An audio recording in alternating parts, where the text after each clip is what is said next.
Hi everyone, thank you so much for joining us. My name is Sadie Palmer. I'm the team leader of training and education. And Clayton, I'll let you introduce yourself. I'm Clayton Clemons. I'm with the Agent Resources team. Yes, and so we have sitting down with us today, Clayton, like we said, to talk about his personal cancer story, actually. We're getting deep, we're getting personal, and how that has affected his view on cancer insurance. So we'll just go ahead and dive right into it. Clayton, give me a little bit of an overview. Where were you at in your life? What did your cancer diagnosis look like?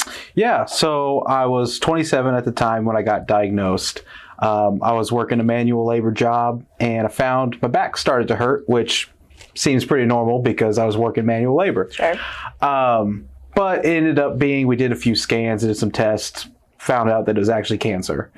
That was kind of a shock, obviously. I was pretty young, otherwise pretty healthy. Yeah. And, just didn't really know what to expect next other than I'm about to go to the doctor a lot. Yeah. And that's kind of all I knew at that time, and kind of opened up a different world for me. Yeah, for sure. So you're in your mid-20s. It obviously kind of comes out of nowhere because, correct me if I'm wrong, but this is actually a cancer that not very many people your age get, right? Yeah. So I had multiple myeloma, which is typically found in people over age, I think it's like 80. Wow. It's some pretty old folks that usually get diagnosed with this type of cancer. Yeah. Wow. Okay. So it was definitely out of left field. Yeah. And you're in your mid-20s, so maybe you're not like, I don't know, like the most financially maybe stable that you have been in your whole life, right? Yeah. So, did you have insurance? Did you know that cancer plans were a thing? Like, what was your knowledge on, just your coverage and Yeah, so I just had like our group plan at work, which was a little unfortunate that I did know about cancer insurance. About a year prior to my diagnosis, we had an agent come in and offering different type of ancillary benefits. And one of them was cancer insurance. But at that time I was 26 and I was like, there's no way. I don't need to worry about that for a long time. Sure. Even in my family having kind of that history of different types of cancer, my cancer wasn't anything, that's going to be passed down or anything like that. It was just kind of random, but was offered cancer insurance and quickly saw how fast that money could have been spent. Yeah. Just from a decent size, like lump sum, like they would have been able to pay me. Yeah. So was aware of it. Was not fully prepared for the kind of bills and all the extracurricular stuff that goes along with it. Yeah, for sure. So let's talk about that a little bit. Obviously, you're having these medical bills. They're pretty massive. You're going from place to place. You're going in and out of network just to get the care that you need. Yeah. Tell us a little bit about what what about the diagnosis that came along with the diagnosis might have had the most financial impact, and maybe tell us about some of the unexpected costs that you had that were related to the cancer diagnosis. So you touched on a couple things there that really kind of hit. Was I first started here in Columbia. My doctor was great, but him being a good doctor also wanted to double check himself. So he sent me to St. Louis. We were up there just for a day trip, had to stay overnight then, go back to the other doctor, and that one was out of network. And then he sent me back, said, doctor was awesome, but my doctor still wanted to keep continuing because this was such a rare situation. So they sent me to the Mayo Clinic, ended up staying there for a week the first time, a week and a half the second time, and a couple days, I think in between there sometime. But all that travel, I took quite a bit of time off. I continued to work throughout my my treatment during my radiation and my chemo, but I had to take all the time off to go to these doctors, and that was kind of unexpected. I assumed, like I said earlier, I was like, I got my cancer diagnosis, I'm going to go to the doctor a lot, but I didn't expect to have to go to a doctor that was out of network in St. Louis, or didn't even cross my mind that I might have to go to Minnesota and go to the Mayo Clinic. And I had an awesome support team. My now wife, my sister, my mom, my dad, they all tried to go with me everywhere we could.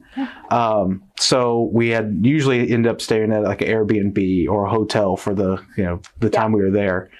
So all those costs add up. Yes. The medical bills, they're good. The hospitals are good. They'll work with you. They'll let you have a payment plan. Hotels and Airbnbs, not so much. Yeah, They want you to pay now. Yes, exactly. And then also there's no one to cover the food that comes with it, the gas that comes with it, and just all the other things, people taking time off work, you taking time off work, all those different things. So yeah, those costs I can see could add up and add up and add up, which is really fast. Yes, really, really fast. And of course, it's not a short journey, so they're adding up really fast over the span of a year or two. Yeah. And so, yeah, mine was about a full year and a half. I think I got a clean bill of health at a year, but I still had stuff to do after to prepare if it ever came back. Yeah.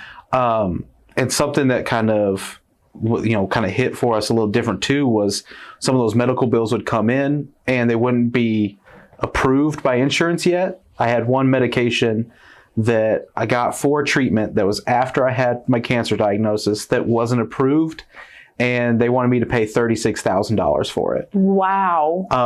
I argued and argued for about a year and a half with insurance before they finally paid that bill. Yeah. But I had to pay incrementally so they didn't send me to collections in the meantime. Yeah. So I was paying for something that I knew was going to be covered at some point, but I just had to keep spending that money, and then they gave it back once they kind of finally got that approval. Sure. But between that drug and then the chemo medicine I took, it was a 3-month supply. It cost about $12,000, I think it was. But luckily, being under 65, because I know that's a demographic that's typically not covered by some of these grants and stuff, I was able to get a grant. I think we ended up paying $400 a month. Still quite a bit of money for just a medicine, but down from $12,000, I was okay paying $400 a month. So. Yeah, for sure. That is an unexpected cost that I don't think I've ever thought of. It's nothing ever goes the way that it should. Nothing is ever black and white. It's never straight lined. And all of those different kind of weaves that you have to take just to get through the cancer treatment, that's costing you money as well along the way. So I'm glad that you got those prices down, but geez, it takes a lot of work, and some people aren't that lucky. Some people just don't get things covered that they need. And that's something I noticed a lot when I started working here, was how it wasn't the same for if you're on Medicare, a lot of these grants won't apply. Yeah. And I was like, well, I wouldn't have $12,000 to spend on this medicine. What am I supposed to do about that? Yeah. Like, not getting treatment wasn't an option. Right. My family would never have that. They're like, nope, we're starting now. Yeah. But that is something I took into effect of, like, I wouldn't want to see somebody else's, their financials, like, be hurt by my cancer. Yeah. Because they're not going to let me not take that drug. Yes. My mom, my sister, my dad, they would have pulled money together and paid that $12,000 if we had to. Yes, exactly. And that stress of, I'm hurting everybody else because I didn't want that. Yeah. I kept telling them, like, no, I can take care of it, but support team being there for you was awesome. But man, it's just the stress of, I have a cancer diagnosis, now I have to pay all these bills and continue trying to live my life was a lot to juggle. Yeah, for sure. And I just think taking off the financial aspect would have been a huge relief. I mean, think about just anything. If you didn't have to pay for your groceries for a month, awesome, right? Yeah. Didn't have to pay for your gas for a month, fantastic. Yeah. But when it's coming down to medical bills and the stuff you have to do to get the treatment you need, you just have to do it. You have to bite that bullet. Evil. Yeah, exactly. So just so that way we kind of wrap it up here a little bit, tell us what you would tell an agent that might be a little bit on the fence about offering this product, a cancer product as a whole, but also for maybe someone who's a little bit hesitant about offering it to every single client that they have, which is something that we recommend here. Yeah. What would you tell an agent that's in that situation? My first statement would just be to offer it to everyone. You want that person to know that you're taking care of them, obviously, and to know that you've at least offered it to them so they don't come back to you. I couldn't be mad at our agent that came in because he offered it to me. I knew it was a thing, and I said no. I think if I wouldn't have known, there could have been some kind of hostility or anger that I had of, like, wait, there was something that could have taken care of all this? Right. What are you talking about? Yeah. Especially because I looked back at how much it cost, and it was way too low to turn down. But 27. Yeah. But I mean, I just think that offering something is going to always be better than nothing. Yeah. Just the small amount of the drug cost of like the $12,000 was a huge deal on top of everything else. If I would have had that taken off my plate, or having to deal with paying a bill that I knew was going to get covered because they were kind of going back and forth, just having that money to be able to pay that alone would have been something that would have been helpful. Yeah. I mean, a lot of plans we offer can go really high up in that lump sum amount. So you could have just had, okay, I know that part's taken care of. What do I do now about my treatment? And I think that's the most important part, is these people need to be worrying about healing and getting better and, fighting through all of this versus dealing with bills and becoming an accountant essentially for a little bit. Yes, exactly. Whenever they get that diagnosis, there's a little part of them that doesn't have to, that anxiety doesn't have to rise because they know that they have that financial need taken care of already. And they just have, like you said, they just have to worry about getting better. Yeah. So. And I think it's a good point too, is just, even the, clients who are a little bit more well off, it's still something they've worked so hard to get that money. They want to keep that money. Yeah. They don't want to watch it get drained because of a diagnosis. So they could take care of a little bit, at least throughout with a cancer plan like that. Yeah, absolutely.